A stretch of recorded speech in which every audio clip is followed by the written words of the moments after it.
Hi guys, welcome back to my channel. आज की इस वीडियो में हम बात करने वाले हैं एक न्यू वैकेंसी के बारे में जो कि ओपन हुई है consulate general of Denmark Bangalore में, यानी कि ministry of foreign affairs of Denmark में, जो कि जनरल जिसके अंदर आता है consulate general of Denmark Bangalore. तो यहाँ पर एक न्यू जॉब वैकेंसी ओपन हुई है जिस पोजीशन का नाम है इनोवेशन एसोसिएट। तो ये पोजीशन यहाँ पर ओपन है और इसके लिए कौन अप्लाई कर सकता है, क्या सैलरी होने वाली है, साथ ही क्या आपकी जो रिस्पॉन्सिबिलिटीज हैं वो होंगी और क्या क्वालिफिकेशन रिक्वायर्ड है। इसी के साथ एम्बेसी या फिर जो काउंसलेट जनरल है वो आपको क्या ऑफर करने वाली है, क्या आपको बेनिफिट मिलेंगे and last but not least कैसे अप्लाई करना है। तो ये सभी पॉइंट्स आज हम इस वीडियो में बात करने वाले हैं, तो इसीलिए इस वीडियो को अंत तक जरूर देखें।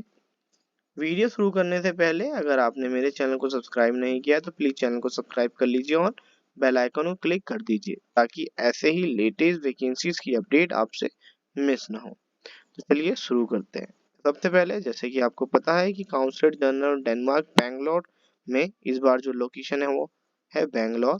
तो बेंगलोर में न्यू जॉब वैकेंसी ओपन हुई है और इनोवेशन एसोसिएट की पोजीशन है। अगर बात करें कि ये फुल टाइम है या टेम्परेरी है, तो दोस्तों ये कॉन्ट्रैक्ट बेस पर होने वाली है, टेम्परेरी पोजीशन है जो कि 2 साल के कॉन्ट्रैक्ट के साथ आने वाली है। इसी के साथ अगर आप सेलेक्ट होते हैं और सक्सेसफुल हो जाते हैं इस वैकेंसी के लिए तो आपको 1 नवंबर 2024 को इस वैकेंसी के लिए या फिर इस पोजीशन के लिए ज्वाइन करना होगा और अपने वर्क को स्टार्ट करना होगा। आप इससे पहले भी कर सकते हैं बट 1 नवंबर तक आपको अपने वर्क को स्टार्ट कर देना होगा।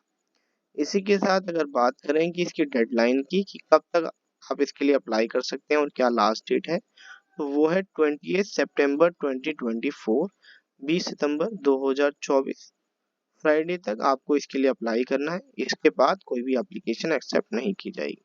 आपकी जो रिपोर्टिंग है वो counsellor general head of innovation को होने वाली है।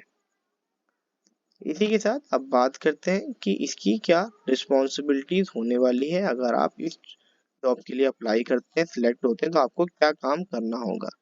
तो सबसे पहले work closely with innovation advisers and commercial project and cases.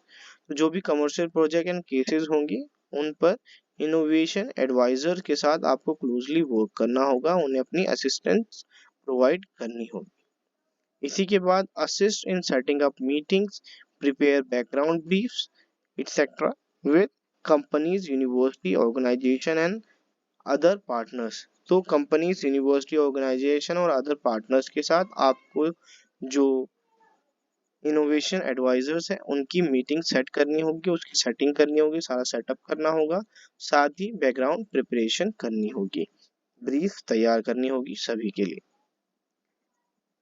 इसी के साथ analyse market information trends and distill them to create well designed presentation, comprehensive market research reports.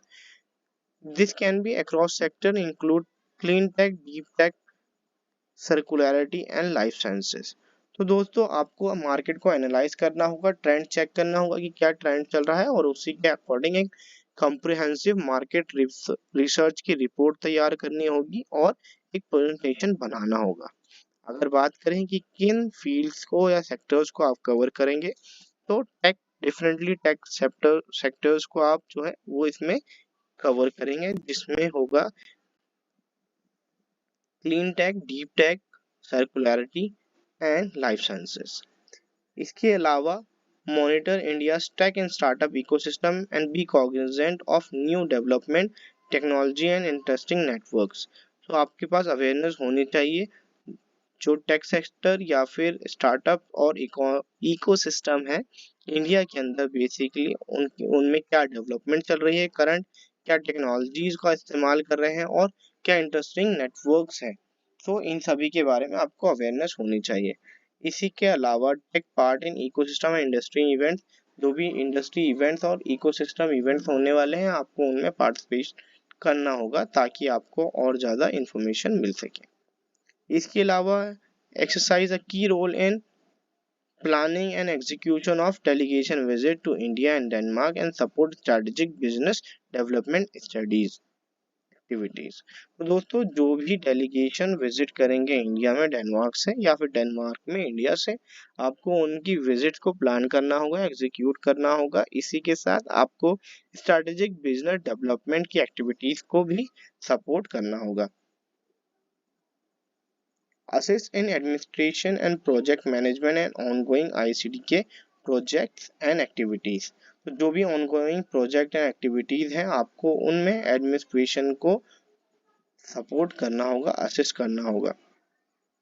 Contribute to strategic marketing and communicating activities.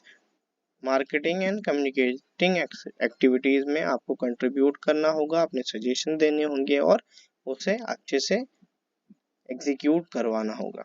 Required qualification, अगर बात करें कि कौन इसके लिए अप्लाई कर सकता है, क्या रिक्वायरमेंट्स है जो आपको मीट करनी होगी, तो सबसे पहले जैसे कि आपको पता है क्वालिफिकेशन दैट इज बैचलर्स या मास्टर डिग्री आपके पास होनी चाहिए।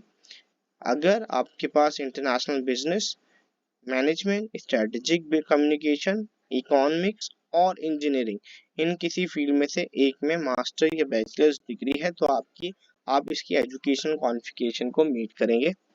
इसके अलावा दोस्तों आपकी जो इंग्लिश कमांड है वो एक्सीलेंट होनी चाहिए, क्योंकि आपको कई बार जो है वो कम्युनिकेशन मटेरियल तैयार करना होगा वैरायटी ऑफ ऑडियंस के लिए, तो इसीलिए आपकी राइटिंग कम्युनिकेशन अच्छी होनी चाहिए ताकि आप एक इनोवेटिव और इंटरेस्टिंग कम्युनिकेशन मटेरियल तैयार कर सकें सभी टाइप की ऑडियंस के लिए। इसी के साथ आपकी वर्बल एंड स्पीकिंग कम्युनिकेशन भी अच्छी होनी चाहिए, प्रेजेंटेशन स्किल्स आपकी अच्छी होनी चाहिए ताकि आप इंडिपेंडेंटली जो भी प्रेजेंटेशन है, रिपोर्ट्स हैं, आप उन्हें एग्जीक्यूट कर सकें, प्रेजेंट कर सकें और दूसरों को समझा सकें। आपकी जो एनालिटिकल स्किल्स हैं वो एक्सीलेंट होनी चाहिए। Up to 2 years of relevant experience from consulting or a technology startup in is an advantage। तो अगर आपको कंसल्टिंग या फिर टेक्नोलॉजी स्टार्टअप में आपने 2 साल वर्क किया है तो ये आपके लिए एक एडवांटेज होने वाला है, बट एक मैंडेटरी रिक्वायरमेंट नहीं है। इसी के साथ ability to interact with stakeholder across hierarchies in both private and public sector. दोस्तों पब्लिक एंड प्राइवेट सेक्टर की जो हायरार्की हायर मैनेजमेंट है, उनके जो स्टेक होल्डर्स हैं आपको उनके साथ इंटरेक्शन करना पड़ सकता है, तो आपके पास ये एबिलिटी होनी चाहिए कि हायरार्कीज स्टेक होल्डर्स के साथ आप अच्छे से कम्युनिकेट या इंटरेक्ट कर पाए। आपके पास एबिलिटी होनी चाहिए जो take on practical logistic task with attention to details. तो आपके पास स्किल होनी चाहिए अटेंशन टू डिटेल्स की, आप एक छोटी छोटी डिटेल्स पर भी आपका ध्यान रहे, ये आपकी एक इम्पोर्टेंट स्किल होनी चाहिए। इसके अलावा flexible team player and strong interpersonal skills आपके पास होनी चाहिए, आप टीम के साथ काम कर सकें और आपकी इंटरपर्सनल स्किल्स अच्छी हो, स्ट्रॉन्ग हो, ये भी रिक्वायर्ड होगा। आपके पास एबिलिटी होनी चाहिए to work independently and efficiently even in stressful situations. तो अगर स्ट्रेसफुल सिचुएशंस भी हैं तो आपके पास एबिलिटी होनी चाहिए कि आप उसे हैंडल कर सकें, साथ ही आप इंडिपेंडेंटली वर्क कर सकें, तो आपके अंदर ये एबिलिटीज होनी चाहिए। Computer literacy and MS office skills आपके पास होनी चाहिए, जैसे कि एमएस वर्ड, एक्सेल, प्रेजेंटेशन, ये सभी आपके पास होनी चाहिए। और कंप्यूटर की बेसिक या फिर कंप्यूटर की इंफॉर्मेशन या नॉलेज आपके पास होनी चाहिए, कंप्यूटर कैसे यूज करना है और वेरियस सॉफ्टवेयर्स कंप्यूटर में कैसे आप यूज कर सकते हैं। अगर आपके पास social media and design software skills हैं तो ये आपके लिए प्लस पॉइंट हो सकता है। इसी के साथ understanding and experience with Nordic European companies is an advantage. अगर आपने नॉर्डिक या फिर यूरोपियन कंपनीज के साथ पहले काम किया है तो डेफिनेटली ये आपके लिए एक बहुत बड़ा प्लस पॉइंट या एडवांटेज होगा। अगर बात करें कि ministry of foreign affair Denmark the consulate general of Denmark in Bangalore आपको क्या ऑफर करेगा, to an exciting intercultural and dynamic working environment with wide range of diverse tasks। तो यहाँ पर आपको काफी अलग अलग तरह के टास्क करने को मिलेंगे। Intercultural and dynamic work environment आपको मिलेगा।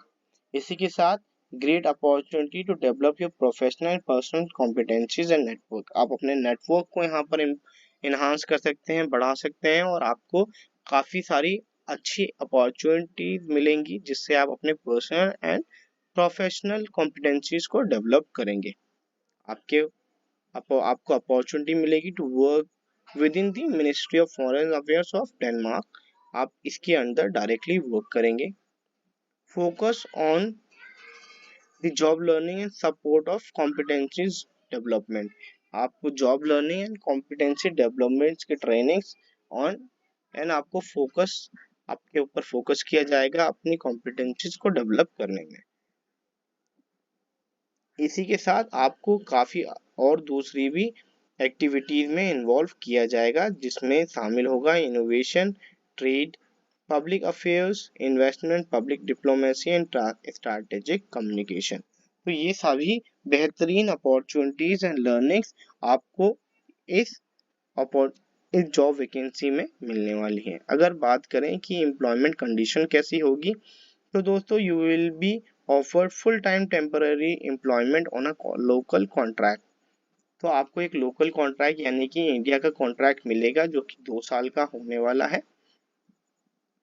आपको 13 मंथ की सैलरी मिलेगी यानी कि 12 मंथ प्लस 1 मंथ की सैलरी फॉर अ ईयर, और 2 साल के लिए आपको 26 मंथ की सैलरी मिलेगी। तो ये आपको यहाँ पर एडिशनल बेनिफिट मिलेगा 1 मंथ की सैलरी। एंड देन आपकी जो सैलरी है वो बेसिकली आपकी qualification, relevant experience and local staff and accordingly salary policy for the local staff at the Consulate General of Denmark in Bangalore। तो जो सैलरी पॉलिसी है लोकल स्टाफ के लिए consulate general of Denmark Bangalore में, वो उसके according आपकी salary को डिसाइड किया जाएगा आपकी क्वालिफिकेशन और रिलेवेंट एक्सपीरियंस को ध्यान में रखते हुए। इसके अलावा दोस्तों you will be entitled to 25 days of paid leave per full year of work. तो एक साल में आपको 25 डेज पेड पर लीव एक्स्ट्रा मिलेंगी। इसी के साथ as a part of your salary you will be enrolled in the EPF scheme. तो आपको ईपीएफ स्कीम में भी इनरोल किया जाएगा। And your standard working hours will be 37 working hour per week. तो एक हफ्ते में आप 37 आवर्स वर्क करेंगे जो कि समवेयर अराउंड 8 घंटे होंगे हर दिन में। मेडिकल कवरेज भी यहाँ पर आपको प्रोवाइड किया जाएगा जिसमें कि 80 आवर्स आपका मेडिकल एक्सपेंडिचर जो है वो काउंसलेट रिइंबर्स करेगी और 20% आपको पे करना होगा। साथ ही दोस्तों अगर आप शौकीन हैं ट्रैवल के तो ये एक अच्छा पर्क आपको मिलेगा क्योंकि कुछ बिजनेस ट्रैवल भी आपसे एक्सपेक्टेड होगा कि आपको करना पड़े, एक जगह से दूसरी जगह आपको बिजनेस के लिए ट्रैवल करना पड़े। अब आते हैं मेन पॉइंट पर कि अप्लाई कैसे करना है, क्या डॉक्यूमेंट्स होंगे और क्या प्रोसेस है। तो सिंपल सा प्रोसेस है दोस्तों। आपको अगर अप्लाई करना है इस पोजीशन के लिए तो सबसे पहले ध्यान रखें कि 20 सितंबर 2024 से पहले आप इस जॉब के लिए अप्लाई करें। दूसरा, आपको एक पीडीएफ तैयार करनी है एक पीडीएफ फाइल तैयार करनी है जिसके अंदर आप 4 डॉक्यूमेंट्स रखेंगे, ऐड करेंगे। 1 is cover letter, 2nd CV, 3rd आपके रिलेवेंट एजुकेशन का प्रूफ और 4th आपके 2 रेफरेंसेस।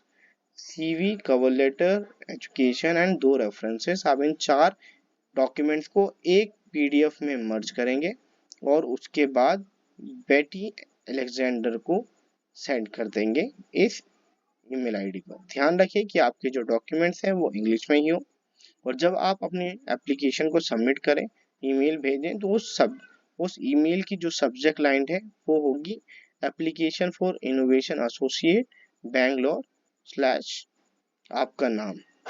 और ध्यान रखें कि ये जो ईमेल है वो आप 28 सितंबर 2024 से पहले भेज दें। जो भी कैंडिडेट शॉर्टलिस्ट किए जाएंगे उन्हें एम्बेसी कांटेक्ट करेगी इंटरव्यू के लिए और आगे का प्रोसेस उसके अकॉर्डिंग होगा। अगर आपको कोई भी कंफ्यूजन है या फिर हेल्प चाहिए तो आप नीचे कमेंट सेक्शन में मेरे साथ शेयर कर सकते हैं। मैं ट्राई करूंगा कि आपकी हेल्प कर सकूं। होपफुली ये वीडियो आपके लिए हेल्पफुल रही होगी। अगर आपको ये वीडियो पसंद आई है तो प्लीज़ वीडियो को लाइक ज़रूर करें। साथ ही इसी तरह की और job related videos and updates के लिए मेरे चैनल को सब्सक्राइब करना ना भूलें। इस वीडियो में इतना ही, मिलते हैं नेक्स्ट वीडियो में, तब तक के लिए बाय बाय।